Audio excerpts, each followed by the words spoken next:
Hi there, I'm John Sotter with Safety Direct America and Sotter Engineering Corporation.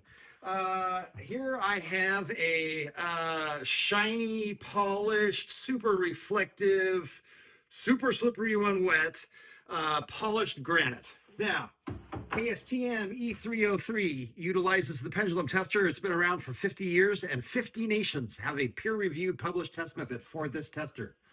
So we test this floor. Everybody in the world knows this is a slippery floor, right? Everybody knows it. Everybody sees that there's a puddle on the floor. They walk around the puddle. Everybody knows this from the time they're 3 years old. So what does the pendulum tell us? It is in the high slip potential category. It is a number. It gives us a pendulum test value of 22, which is a dynamic coefficient of friction of 22.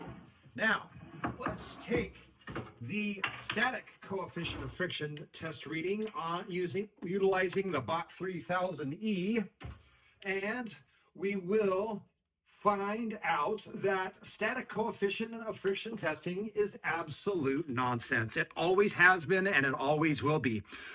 It is for con artists and for people that want to say a slippery floor isn't slippery.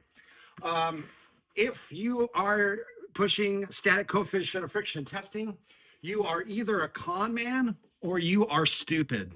Take your pick. You're one of the two. This is a 0.79. According to all kinds of morons, anything above a 0.60 is safe. This could almost go on a ramp, according to this. Above a 0.80 would be good for a ramp. So if you have been pushing static coefficient of friction testing as an expert in floor slip resistance testing, you are either a con man or you're a moron. Take your pick. Thanks for listening. Have a nice day.